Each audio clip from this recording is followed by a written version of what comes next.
Naiwan ko yung suit ko. Papasok ako sa warehouse. So, hindi siya steel to. Eh, nandito na ako sa baba. Eh, babalik pa ako ng 4th floor. Ayun, si Commander. Sabi ko, itcha na lang niya yan. Itcha na lang niya. Umalis ka dyan. Baka ka...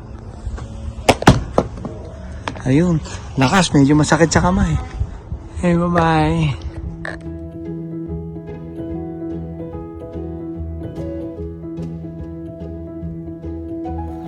Good morning. Yung bike namin sasakay, binenta na ni husband kasi hindi na rin siya makapag-bike because of his knee. And para maluwag-luwag na rin sa amin. Hirap na siya mag-bike eh.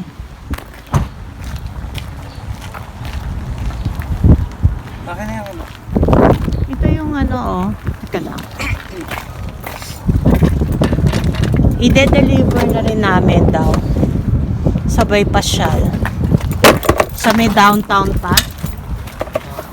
O, tingnan nyo to oh. Wala na namang ano, natunaw na ibang yelo. Di ba kahapon ay mas snow? Tapos, ayan. Tubig na siya uli. Yung lake na yan. Dito ba nga tayo pwedeng kumuha nung ano no, yung nest ng ibon.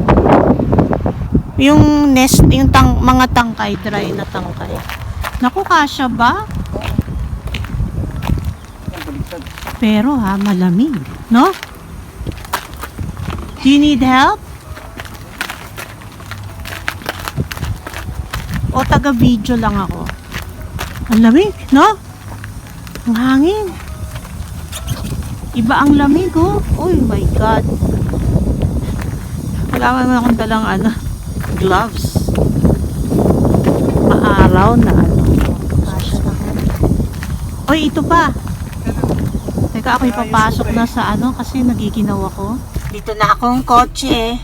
Sa loob. Maaraw pero naka-heater. Awan lamig sa labas.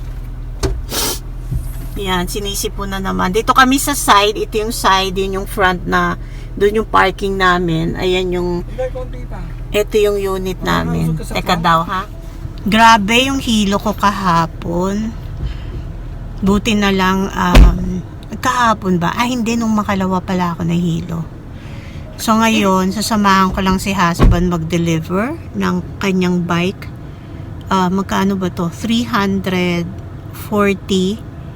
na benta kasi 350 nung una 450 sa marketplace, binabaan niya 350 tas alam mo naman para mga Pinoy yata yun eh, syempre gusto sila yung huling tawad. 340 de-deliver pa ni husband, okay lang para mawala na. Ayun, so after nito wala, siguro dapat magluluto ko ng pansit bihon, dapat may bisita, mukhang wala naman na. So, mamaya ako nalulutuin paggabi. Tapos magpiprito ako ng tilapia na lalagyan ko ng gata. Okay, see you later. So, nakarating na kami ng downtown kasi ditong area yung dadala ng bike. Alam? Pangit ang mga road sa Calgary. Ayun yung yung may pula. Yun. Ano nga ba yun? Tower, no? Calgary Tower. The famous Calgary Tower. Hindi makita dahil natakpan. Ayun o.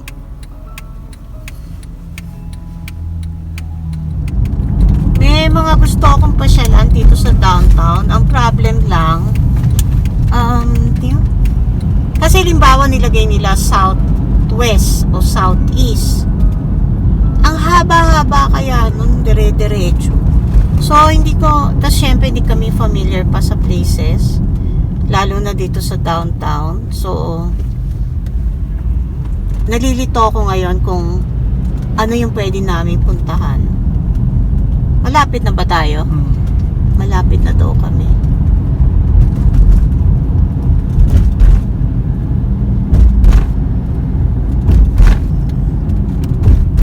Oh, puro ano yata to. Sa ganito ba sila nakatira? Yung building, condo. Filipino yung bebentahan namin. Ayan. Ganda, no, ng lugar. Yung mga ganyang dried na puno, ang ganda kaya tignan din, no? At dahil nandito kami sa downtown, pasyalan na natin tong bakery cafe na to. Ang daming tao sa labas. Ay! Merengue ba to? Baka naman. Tignan natin yung bowl. Silver Springs or whatever. Sparkling soda. Oh, that. Yep. 6344. Yeah, one of each. Do we need to pay outside or?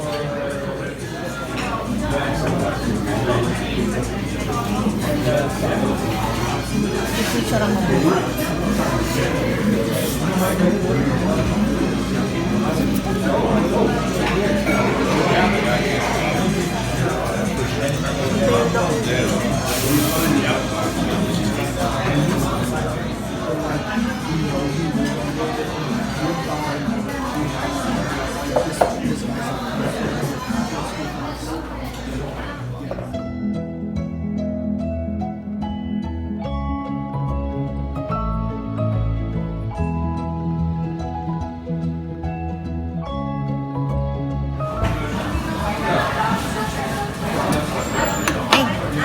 Ito.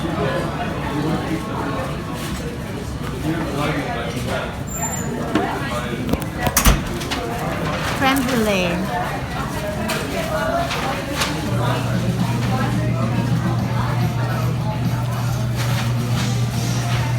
Sarap. Sarap.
Ako, kaya bumalik ako. Nakita nyo yan. Laki ng merengue, di ba? 6.50 to. Malutong siya, masarap. Ayan, may nuts pa, may almond. Binili ko yung maliit. Ito, bibigay ko doon sa pamangkin namin. Ito naman yung isa, oh. 2.75 siya. Ito yung pang-akin kasi hindi mo na pwedeng marami ng ganito. Yan, pauwi na kami. Dito pa kami sa downtown Calgary. Wala na ba tayong dadaanan? So, yan yung University of Calgary School of Architecture. 6. Ito na yung 6th Avenue. Ito naman pala yung Bow Valley College. Ayun, dun pala sa likod. Ito yung Bow Valley College pala. Ayan. Hindi kita. Hindi kita yung sign. Nandito na kami sa... Ito ba yung Memorial Drive? Ano bang ano to? Street? Magiging memorial drive to. Tip. Ang ganda na ang ulap, oh.